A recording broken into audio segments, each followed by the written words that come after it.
from one of Gage's ateliers. And so we have 4 of the artists here today to speak about how painting is a grounding practice for them. And we'll talk about many other things too, sure. But just wanted to start off if you guys could all introduce yourselves and pronouns and a little bit about your work and which atelier you attended at Gage. I'll take it away. Welcome, thanks so much for coming. My name is Grace Athena Flott, and I use she, her pronouns. I graduated from the Juliet Aristides Atelier in 2019, right before COVID. That was fun. And my work has evolved a lot. It involves painting, it's printmaking, some installation, and through all of that, I always think about just the urge. The theme overall is this urge or movement for body liberation, and speaking about like stories on the surface of the body, what is considered normal, who gets to decide, and a lot of that comes from growing up in a pretty like white suburban conformist environment, going through what I call an identity disruption from an injury. And then looking around and asking like, well, where do I see myself? And then wanting to make work that feels more resonant with who I am, my body, and just like stories of body variation. So that's why I went back to school and learned to draw and paint a figure, portrait, still life. And I would say, even with still life, it's always that question about like, who is the person interacting with these objects or interacting with this space? Thanks. Hello, I'm Amy Erickson. My pronouns are they or she. I attended the Flott and Gage Atelier. And my work explores the relationship between motif and materiality, like realism and abstraction. And I focused a great deal on color and how the visual perception of color intersects with your bodily experience and so your physical internal experience, or your emotional internal experience. Very good. My name is Chris Holt. My pronouns are he, him. And I am, I would say, my paintings are all about narratives or storytelling through flowers and clouds. I fell in love with Still Life Atelier. Gary Fagan's atelier is where I came from. And at the same time, before that, I had done a lot of work with plein air. So I decided, why don't I put those two worlds together? And although I was not taught about flowers, I fell in love with flowers long ago. So I decided to kind of focus on flowers, clouds, and telling different stories that are not as apparent as they would appear when you first see the work. So.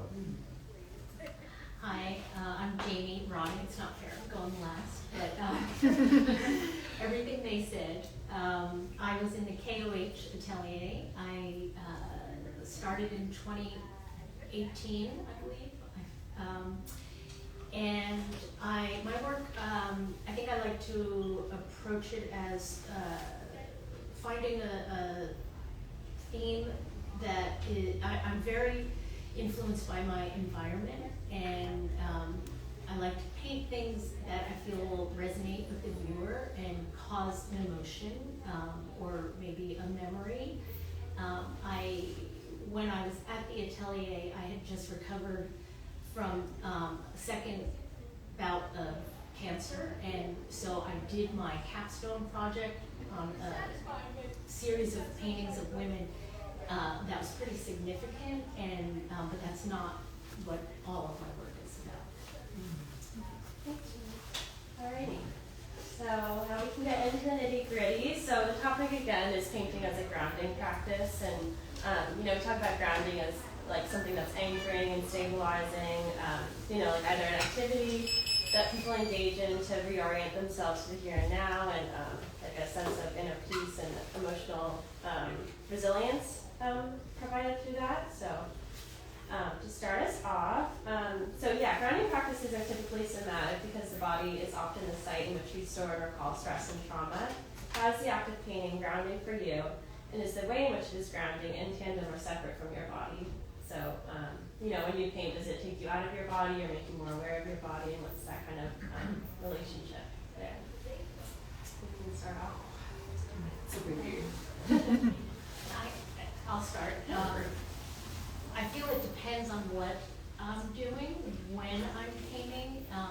If I'm in Lightroom and I'm, which is drawing a model, I'm constantly moving, so I do feel that sense of my relationship, my body space. But often when I'm painting on my own or drawing, it's much more mental. I get in a zone. I'm almost not. That's the beauty of it, I think, for me. I'm almost not aware of what's going on. I'm just so in my zone. Yeah, I think I resonate with that. For me, I get myself into a state before I go and paint, and I really know what I'm going to do. And so I get myself kind of amped up in the right frame of mind before I actually approach the canvas. And there are things that I do that kind of, I come from a graphic design background, and I tend to think of a grid. And like the grid kind of sets you free. So I come in with a lot of framework that when I then start, I'm allowed to go free. So that I can be truly an artist when I'm painting. So, I'll do a lot of mixing of colors to try to get them to a certain place. And then as I start painting and that process starts to happen, that's when the flow starts to happen. And that's when I feel like I'm really into my artistry, and it's just flowing, it's just me and the canvas, it's very meditative. Yeah, I wonder this idea of the zone or like flow, like is it physical or is it mental, or does it matter? I mean, it takes, like I understand what that is, and I'm sure anyone who makes art understands what the zone is, lived in some way, and it takes you out of your internal like grind dialogue of crap that you say to yourself all the time. Mm-hmm. And I think that for me, like the analytical process of painting, all the color mixing and drawing and rules that come with the structure of painting, as well as in the Lightroom when you're like in front of the model, the subject, you're like empathizing with it, you're feeling what the model is feeling in a way, which takes you out of your head. And I find that incredibly grounding. I try to do that as much as I can. Yeah, there's so many ways into this question, which is why, like, initially it's sort of like, yeah, it's meditative, it's healing, all that stuff. But I totally agree, and this resonates, like this analytical, show up with the canvas, ask a series of questions. What color is it? What texture? What value? What shape? All that stuff, patchwork. And to me, that happens when there's been a lot of other grounding practices that have preceded the painting. So, like life, right? Like the art of like life, exercise, being with people, being with community. Yeah, because there's a lot of crap in the world. So, I mean, that's kind of why we're talking about this, because I think it's in the air, right? Like, we need healing practices. We need practices that are grounding. I would also say, like in my work more recently, there's been a very direct like body to canvas relationship, and that's been new and exciting. So I'm printing directly from my own skin and then replicating those patterns through screen printing and other means in painting that's more like illusionistic. And that has felt scary. So I don't know if the painting process is always grounding. I feel like there's moments when everything else has been cleared away for a number of other reasons, and I can just sit there and experience life. Yeah. Thank you. Yeah, you guys, Jamie and Chris, you touched on like the different spaces that you paint in. So you mentioned like a studio class and then also like plein air. Like, are there different states or physical environments that impact like how the groundedness you feel when painting, and whether it's in like a drawing class or at, at school, or you're more like in your head at home or whatever? I'm most comfortable in my studio, which is usually at my home. I mean, I love being around other artists and feeling that energy, but I'm most comfortable when I'm on my own. And my dog is always there. I was going to say that. I think I like dogs better than and I often will set a mood. I have my cup of coffee. I light a candle with aromatherapy. I mean, I don't do this every single time, but often, and it just helps set my mood. Yeah, I have a window right by where my easel is, and I always have to open it up and have it open, and so the light comes in a certain way. One of the things that I was doing to mix those two worlds is I have to remember where I was when I saw a scene. So sometimes I'll jump in the car and I'll go to the scene. I'll actually, I need to remember what does that feel like, and what was that distance like, and all of those different things. Especially if I find that I'm getting stuck in an area on a painting, I'm kind of like, this just isn't working and I'm just making it more muddy or something. Then I need to clarify somehow, and I can either do that by drawing or writing or go and visit the place. So a lot of times I'll actually jump in the car, and I'm trying to paint more local scenes so that it's a little easier, but if it was obviously somewhere else, you gotta get on a plane or something, but that really helps ground me and go, oh yeah, okay, that's what it was like, that's what it felt like. Because I'm trying to translate that emotion to the canvas.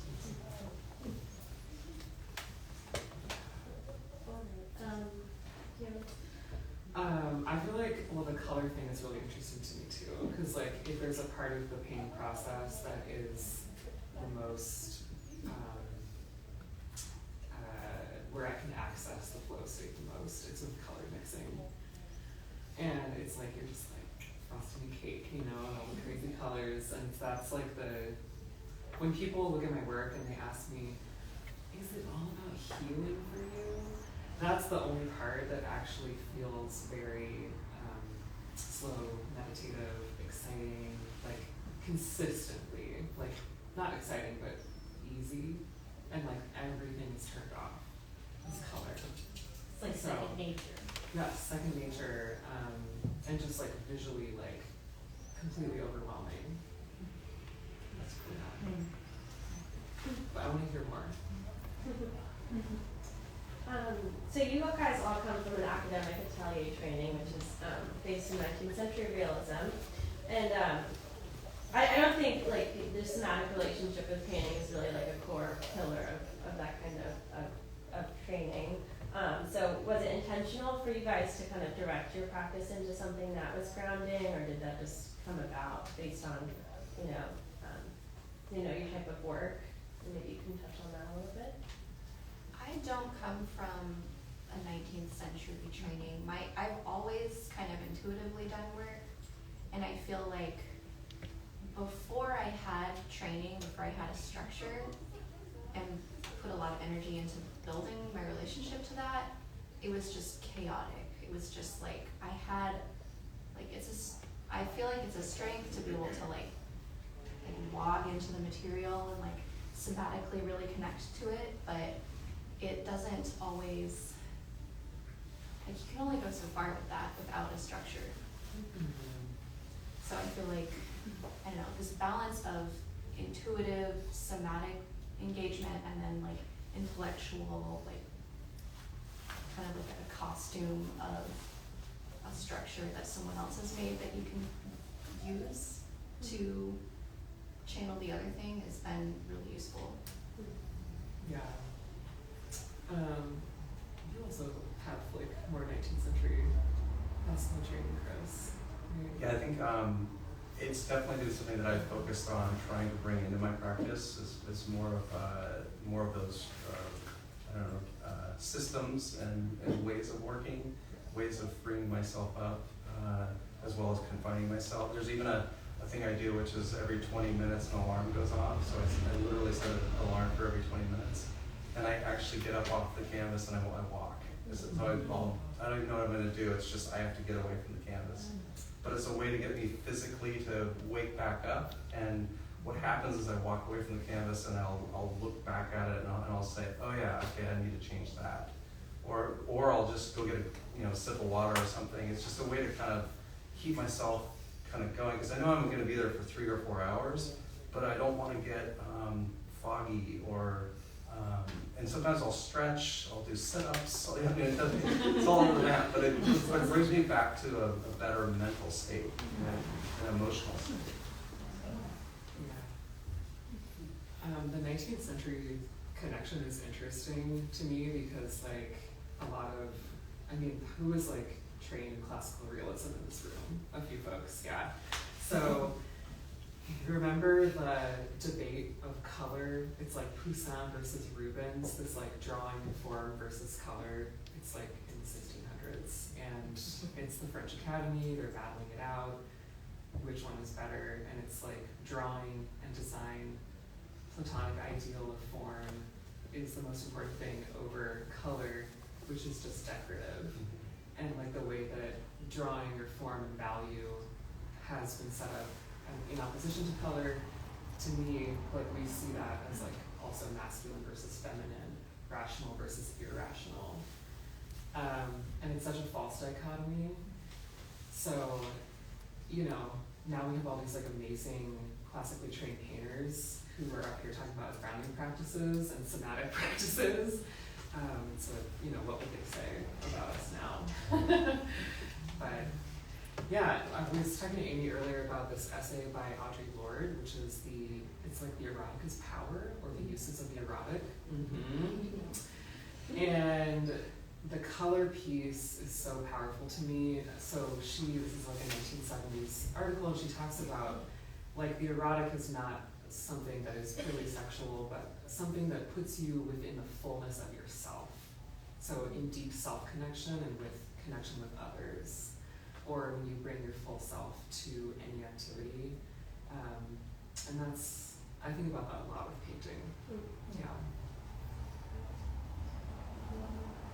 Yeah, maybe you guys can speak to your time at Gage a little bit more, and like your ateliers and how that like more like technical background, how that like comes to play now in your practice. And I can imagine after you've been in school so long, and it's so much about like color and form and line, and how you can maybe like there's like a tension in your mind there, like or frustration that grows sometimes when you're working things out on a canvas, or kind of how you stay grounded. And,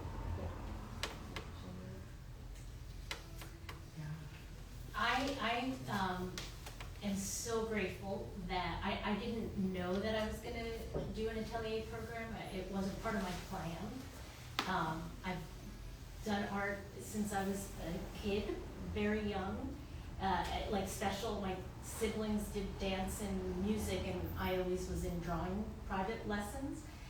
I always regretted that I didn't get an MFA, and I don't know why. I majored in French and art history.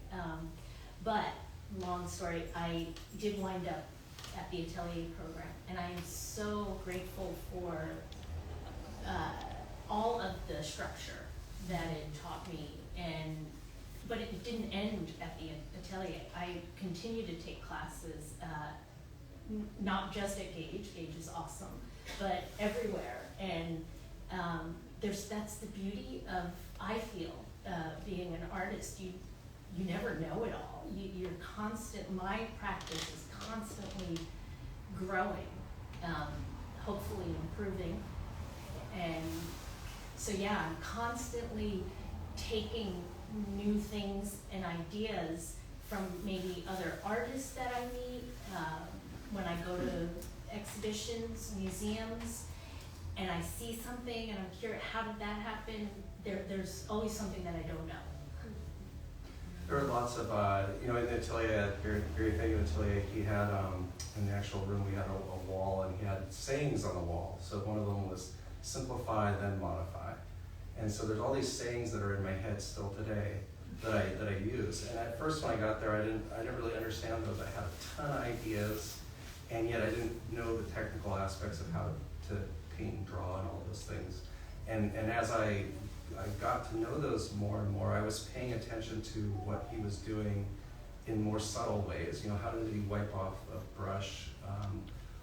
What he would use the phrase move the needle, and so I started to pay attention to, does adding this color really gonna change this painting at all, or do I need to do something different? Do I really need to move the needle, and do I need to eliminate that window or whatever? So I picked up a lot of technical things, but also just these little nuances of how he would move in front of the canvas, how he would hold the brush, all those kinds of things, which today I still use, and I reference back to those same sayings and things like that. And that's in the spirit of grounding. That gives me like, okay, I know what I'm doing here. Just keep the process going here. Yeah. I don't know how this would relate to grounding, but my experience at Gage, I studied with Jeff Flack, who is very form-based, and Kimberly, who's color-based. So circling back to form versus color, disegno and colore, the donation in the Roman school. I like these 2 years that I spent with them are like that. So now I have these two interests in form and structure, but then also in design and color.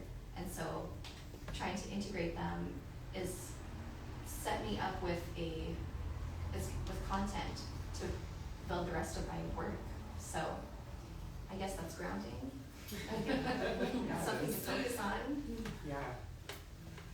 Yeah, I appreciate so much like the structure that I was given, and I think once you're out of school, it becomes a matter of like getting very clear with yourself about who you are and what you want to do. So, I forgot your question, but 5 senses, I do like the 5 senses meditation, which is just checking in with the 5 senses of your body, and I think I'm someone that likes something to push against as well, and so like the training is always in my back pocket, and I love that I have it. And it was my first introduction to art, like going to art school. I never went to art school before Gage. And it's also nice then to see it as one specific kind of painting within a vast world of painting and art and expression. So yeah, I've gone on and like studied with other folks, and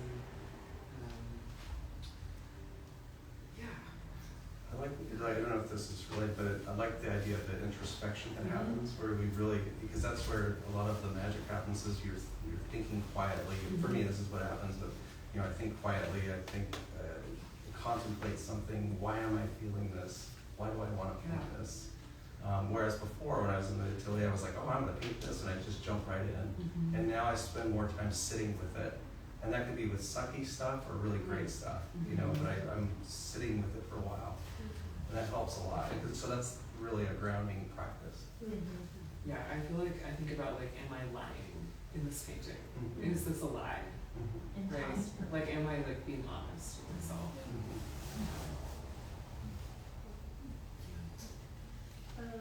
So for those of you that kind of engage in like self-portraiture, I know some of you guys do, how's like, I was wondering if you could touch on or speak on that kind of process, or how, your relationship with feeling grounded when you're painting your own body or, face, and how that kind of changes things, and maybe, because I imagine that you're like hyper aware of your body in those moments, but maybe not, because, you're being from a photograph or something, or memory, but you could touch on that. I don't know if it's all of the ateliers, but I know the classical and KOH part of the first year, I think, you do have to do a self-portrait. And my first year, my self-portrait, I did one of my face, but then it evolved to my body. And I didn't know that that was going to happen. It evolved. And brought to my attention the need that I had to process. I had a mastectomy, double mastectomy, and I hadn't I thought that was maybe almost 10 years prior to, and I had a different cancer after that, but I thought that I had processed it. I thought that was behind me, and it wasn't, and I didn't know that until I was looking at myself and practicing my art, and it just helped me understand it and come to terms with it, really. I haven't been doing a lot of portrait work, but I did do that. And I remember looking at it, I still have it in the studio, and I looked kind of scared and nervous, and like, I would say, shy and nervous and scared in that, and that's just how I was. I'm like, how am I going to paint this in a mirror? And it was just, but I think if I were to paint it today, I would look drastically different, but it would be something that wouldn't be a big difference. You would just see more of me in it. Yeah. I don't know. More confidence. More confidence, yeah. Yeah, they change over time. Definitely. Isn't there some like quote where someone said that like everything you do is a self-portrait? Yeah. And what you said made me think of that, because I think of like studio paintings, like things that you do kind of alone in your studio, like not directly from life, is like a form of shadow work, like a form of like inner psychological investigation of yourself, your relationship to yourself. So all of the things that you haven't processed and things that maybe you don't even know about will come out. And doing an actual self-portrait, like literally, is like such a meta example of that. Direct, like you can't hide anything. Like it all just comes out. Yeah, I definitely can't hide. I feel like when I look at like the painting that I have in the window, it's from 2021, 2022, and I look at it now and I'm like, oh yeah, that's like the box I was living in, in that time. And yeah, Jamie, like what you're saying, you did multiple self-portraits, and after having your body change, I've done self-portraits of like not full nude, but getting there, and it absolutely like unlocked a bunch of things for me, So I think all of us like working in an illusionistic language, that's like a particular kind of self-portrait where you're really confronting the reality of your physical body. And I wonder whether it would be like to do something more abstract, or to do like a symbolic self-portrait and have it feel different. So I would love to do that and see what comes up. Yeah. Yeah. It's a great exercise. Touching on that a bit, and Amy, I really like what you said about how, everything can kind of be a self-portrait and kind of bring out like that shadow of yourself. And so how do you guys, really stay stabilized when painting and keep it a grounding practice? Or trying to, when your practice kind of takes you into these like, emotional depths that can be more, just tough to be living with and thinking about constantly, and especially like in your work, something that's gonna, maybe one day be in the public, how do you stay grounded? Just keep showing up. Yeah. Just keep going, even if you're like sitting in front of your easel and like your worst demons are torturing you. You just keep slogging through a little bit day after day, and eventually you'll make a thing.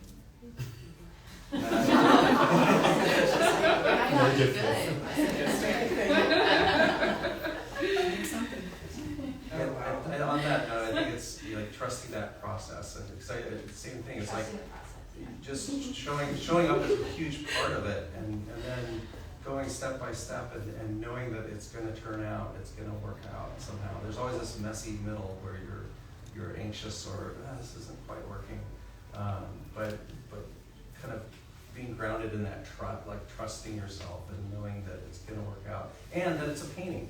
You can come back to it later and fix something, And I used to be like, oh, I gotta make this one brush stroke perfect and all this stuff. And now I'm like, no, layers of simplicity. Just make this, like, take this on and do this, and then come back to it if you need to. So that helps me kind of not be so perfect or worried about messing up or something. I like to follow, same thing, I'm agreeing with all of that, and I have a ritual. I like to have a daily practice. I go to my easel every day, whether it's drawing or painting, and I light the candle. I mean, that's all part of the ritual. And I sometimes play jokes or tricks on myself. I do this with exercise too, where I say, I'm not really there to work, I'm playing. This is all part of the process. This is still learning. Mm-hmm. So have confidence, go for it, mess it up, put that color there.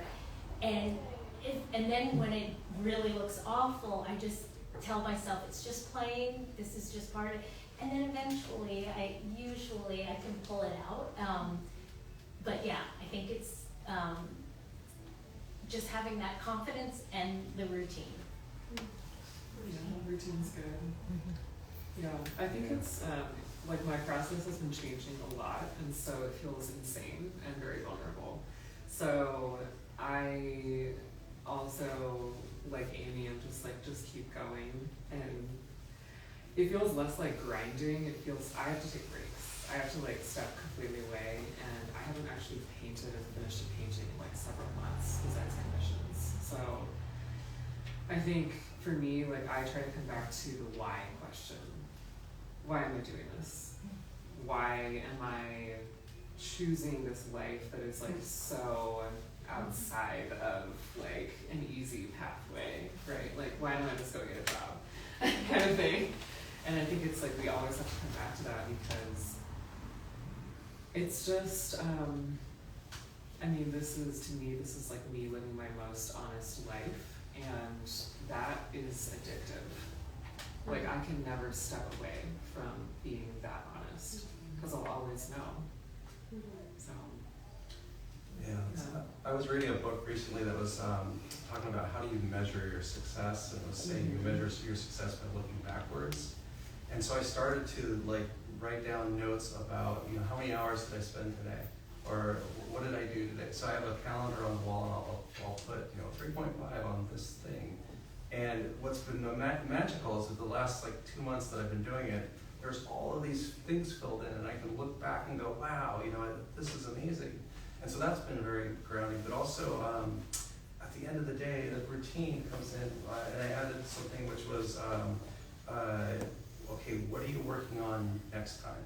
So I leave going, okay, what's going to happen next time? And then oftentimes that isn't what happens. I'll walk in and go, oh, I can do this, and I'll squirrel. Go. But I try to, when I leave, kind of say, okay, yeah, I just finished that part, and you're good. And then also gratitude comes in, where I try to say, okay, great job today. You showed up. You did this or whatever. So. Or, okay, that was crap, and tomorrow it'll be better. But I am assuming we all feel this. I feel intense gratitude that I can do this also. It just feels so natural in where I want to be. It makes me happy. So that's, not everyone can do that. Yeah, and I think community as well, just showing up for your artist people, and this, right? Being able to say, we are all in this very messy thing together is really beautiful. So I love that part of it too. Thank you. That's a good place to kind of end and segue to open it up to any questions you guys have, or if you'd like our artists to speak on the pieces that we have in the show currently. We didn't quite get to do that, but yeah, thank you for our waiting.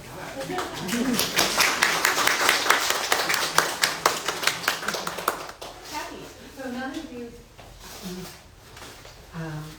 was listening to music for you, and so I'm just wondering if, I can't imagine working in silence. Does that feel like today's Bob Marley Day, you know, today's the Lord's Day. And I wonder if you would speak a little bit to, if you rely on music to sort of have a soundtrack to your workday, or if you notice how it influences how you work, depending on what you're listening to. What are you listening to? That's my question. In the atelier, well, we couldn't really, actually, it was quiet, but if I used my earbuds. So I usually always listen to something, but I did 2 classes at this program in Paris, and you're not allowed to. They were so strict. You couldn't have your phone with you. You couldn't. And I found, at first I was annoyed, and I found it just annoying, but it actually was really nice. It was very clearing, free, and I didn't feel any busyness. I don't know how to explain it. I don't do that anymore though. I do usually, I know for me, the best thing is to put classical on, and then I'm just, so relaxed. I don't always do that. And currently, I'm listening a lot to Taylor Swift because I'm going to a Taylor Swift concert. And you want to be able to see all that.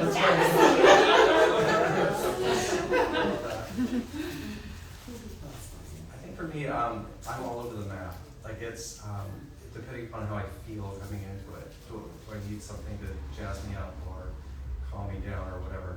And usually it starts out with quiet, and then I'll either put on, if it's the afternoon, I like, who's the guy that does the movie trailer thing, Edmund Stone, or what's his name on classical? Anyway, it's a kind of more of a classical thing. Sometimes I'll do books on tape. A lot of times lately it'll be books on tape, so it'll be Audible or something, it'll be going. And usually because it's like, I'm gonna be here for 6 hours today, I'm throwing this on because it's a 6-hour book. And so I'll get through a book in a day or a day and a half, and so that's kind of fun. But a lot of times, like you're saying, that I've really embraced the quiet. Mm-hmm. And sometimes that noise of a car going by, or somebody saying something in the next room or something, is that kind of really comforting white noise that happens. Yeah. So. Yeah, I like to use music instead of coffee, or like to ground yourself. Like my main obstacles in studio are self-criticism and being tired.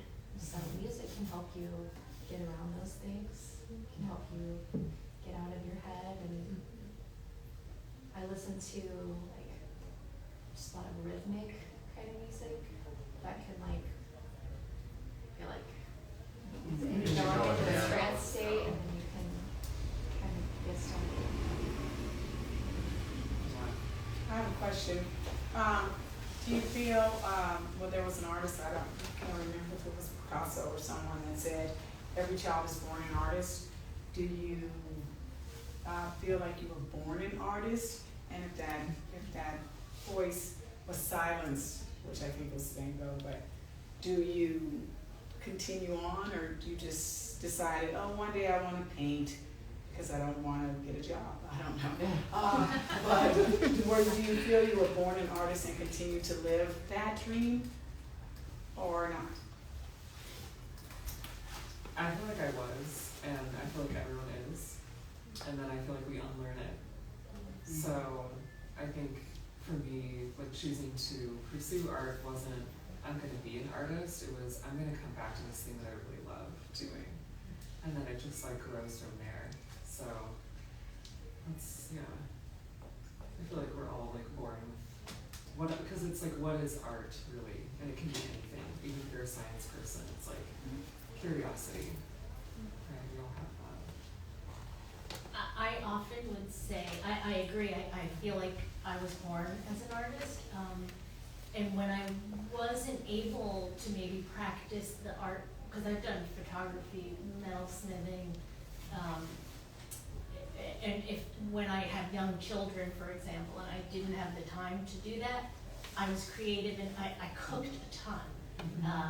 I started to learn how to garden. So you don't have to just be a painter, you know, there are other ways to be an artist. Or at least that's how I tricked myself. Well, it's being creative versus in art. Creativity is best. Yes. I mean, sometimes that a day will come and I'll feel so spent and because I spend a lot of time cooking versus going back to the studio and painting. Yeah. But I have a quick question if I could around and I've just never heard it put the way you did earlier with form versus color. Yeah. Because I have a design background, spent most of my life as a graphic designer, and I've always struggled with color because I think about space first. And then when I have to think about color, it's like, oh shit. It's not a natural state for me. So I'm wondering if you could talk a little bit about how that was taught to you or what resonated for you when you were going through it. Because as I paint more as time goes on, I'm using more color, but space is always where I go first. And color is definitely arduous for me. It's like an arduous element. It doesn't feel necessary all the time. Yeah, so I'm What curious. do you mean by space? Layout, composition, how things sit on a canvas or a piece of paper or even wood versus it's more about what that space composition becomes. What about value? Yeah, there can be value without color though. Yeah, so like, Yeah. do you make designs like based on value? Like instead of color? Sometimes Like, it could be sort of values of black or, you know what I mean? But when there is the desire to sort of go in and sort of get the representational sort of element of what's in my head, and the color becomes, it's just more challenging for me. Yeah. I think a lot of people are challenged by color. Yeah. And I also think a lot of people are challenged by drawing. Yeah. So Yeah. to me, it's just like there's a false dichotomy between the two. Right. You can look at art history and see how a lot of work for like 700 years was very value-based in composition, but it was never just in black and white, right? Like there are color choices and there are color systems that have always been integral to, like those value and design-based Yeah. orientations. So, we just keep going. Yeah. Figure it out. Figure it out. Yeah. I was just wondering if there were any insights, but thank you for the validation. I feel like prioritizing color. Sorry. Like instead of making color come after Yeah. value or design, Yeah. prioritize it. Like start with the value relationships or the color relationships, and then design around that. Yeah. I feel like because earlier, like more classical form, the value comes first, and then you veil the color over it. It's like secondary to value in drawing, and that's in the modern color atelier. Color relationships, blocks of color, that comes first, and then form can maybe come out of that or not. Well, that's interesting because that's what I've been starting to do. Like I'll just, as like a warm up for me, almost like warming up for exercise. I'll go in and I'll just use color blocks of like, I work in oil stacks a lot, so work pastels.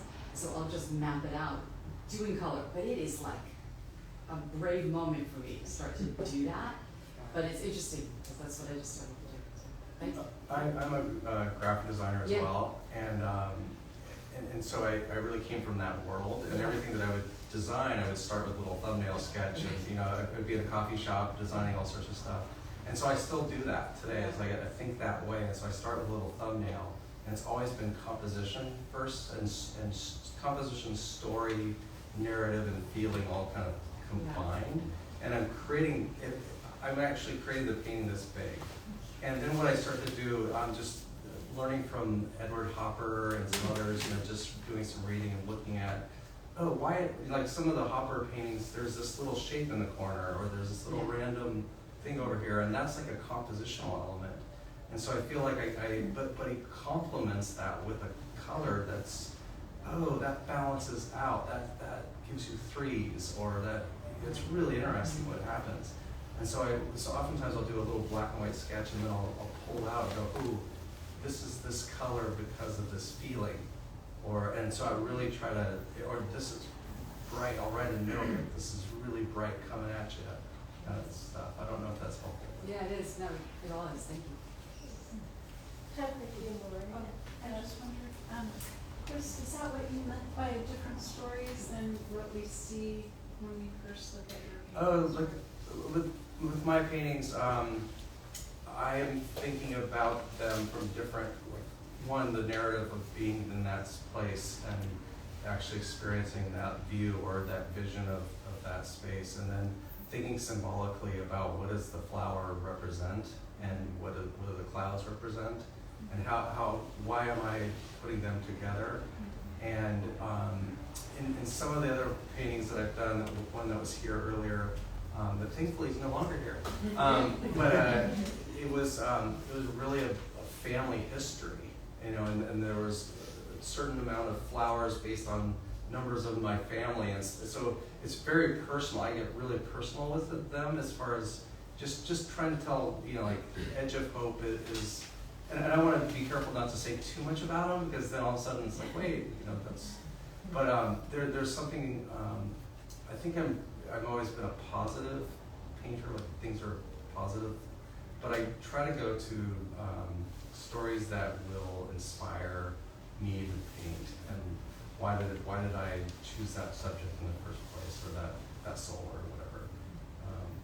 So sometimes the vessel will be about something in my life, or something that I experienced, and something that I'm unpacking as far as introspection, or it could be something that, somebody died, and so I might paint something based on mourning, and I want to get that out onto the canvas. And sometimes people can pick up on them, and I've had a few times where someone will actually diagram what I was thinking back to me. And it's been kind of scary how a couple times it's been very accurate. I'm like, whoa, how did you get that? Wow. And so that's I mean, there's just other stuff. They're not bad, it's just other stuff in there that I'm thinking about when I'm doing it. Just to kind of, that's part of the emotion, I guess. I'm gonna get to the back right there. Yeah, I'd love to hear about your experience with flow, and thank you for sharing that. I think flow is so important for lots of people, lots of different types of work. Like if I think back on my time as a software developer, some of the most creative stuff I ever did was when I was deep in that state of flow. But I also found that flow, in some ways, I get so immersed in a piece of work that I had a hard time grounding myself in reality. I'd have a hard time coming out of that flow, and I'm curious if that sounds familiar at all. Like, do you have a hard time coming back out of the work back to reality? Because I know I had a hard time. I've had a hard time. Well, what comes to my mind initially is I hate cleaning my brushes, but I'm very good at doing that. I do it every time, and I think that's part of the process. At the end of the day, that's how I slowly come out of it. Yeah, I definitely have a hard time stepping away. And I think I experience the flow when I've already done a lot of intuitive work, right? Before I start. And then the flow comes from execution. But I want to be very careful to not go all the way to the end, right, in that state. Because that can get very stiff. It can be sort of thoughtless, almost. So yeah, I try to step away and take breaks. And it just helps. You have to shake it out. Physically, I'll start to crunch up. So yeah, but that definitely happens to me. I tend to the flow starts to happen and I go with it, but I know that at some point that ends up creating something new. So I'm just going for it. I'm not worried about it. But then what I love about it is that when you stop it, I think there's magic that happens, because all of a sudden you've created something, and that something is now real, and you can now look at it. And so that's how I arrest myself and go back into reality, is by going, okay, what did I just do? And then I can choose just to let it be, or I can judge it, or whatever you want to do to it. But it's just that fact that when we create something, it creates something new that we can now relate to in a different way. So that kind of helps. Yeah. Yeah, I like the I like the idea that you step back and you challenge what you did, or you just observe it as a few feet away, so you're not like have this like myopic view of it. You're like able to that's grounding to be able to look at yourself honestly, look at what's on the canvas honestly. And I feel like I do a lot of observational painting, so there's a lot of flow that can happen in the life room, but you step back like 6 feet from your painting and then you can look, like analyze, like you step into the analytical brain rather than the other brain, the flow brain. Yeah. Also, I think flow is kind of an ideal that is not, like, I don't achieve that every time I sit down to create. It happens every once in a while and it keeps me coming back, but I don't know. Yeah, I think sometimes like with flow, it's like keeping moving. I just try to keep moving, and I'm not sure where exactly I'm going to go next or what's going to happen next. But yeah, I love that idea of like taking a look back. And in the graphic design world, we used to do concept walls. And so, okay, we got this one now. Put another one up. Put another one. Like we keep going, like flow and go or something. Like you keep putting them up, and then you take a step back and you go, okay, now what has merit? Let's talk about the merits of these things. Okay, that one, this one, that one. And maybe that's similar in painting where you're like, gosh, that was really fun. I love what I was doing, or that was engaging. Now what? Like you can look at it again. So. I think it has a lot to do with rhythm too. Like I swim, and so like when you are going, it's like getting started is not flow, right? Like you're very in your head. And I think dropping into the space of like, I know exactly what I'm doing, and I'm just counting the breath. Or like, I'm just putting down this color, like one. So I think it has to do with repetition, rhythm, execution. Thank you. Maybe All right. answer your question? Yeah, one more. Maybe you have one more. One more. Yeah. You mentioned that you had Audible and you listen to books. I do so myself.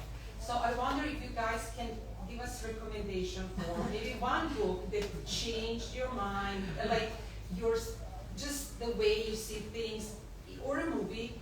I can give you 2 recommendations, like books that really impacted me in a big way. Rick Rubin, Creativity Act. It's an amazing book for artists and musicians and all sorts of creative people. And the other one is Magic from Elizabeth Gilbert. So both of these books were like really eye-opening for me, and I wonder if you guys have something that you will share with us. Yeah, there's one called Be Your Future Self Now. And that one is Dr. Benjamin Hardy, and what I like about that one is that it's taught me to be empathetic to my future self. So it's taught me to be like, what am I doing now that can actually help me in the future? And not in a bad, selfish way, but it's like cleaning my brushes or doing something else to be helpful so that my future self goes, gosh, I'm glad you did that. Thank you. So that book was pretty neat. Be your future self now. You've recommended all the ones that I know. Okay. I have one kind of in that vein. It's called Painting from the Source by Aviva Gold. And she is her background is in painting, but she's more of an art therapist and holds like workshops for intuitive painting, and it's kind of painting as a way to, painting as therapy, basically. But she goes, I don't know, I feel like her insights about painting and just about like dealing with the relationship to self while you're creating is in that book in depth, and I thought it was really helpful. I rarely listen to anything of like neat while I'm painting. I like a lot of podcasts and that I can tune in and out of. I did listen to The Great Sweetgrass by Robin Wall Kimmerer wrote a book called Great Sweetgrass, which is really beautiful, really beautifully written, and about deep connection to nature from like Western and Indigenous perspectives. And that was really fun to listen to. Mostly I listen to bad romance novels and Agatha Christie, which does not hold up. Do not go there.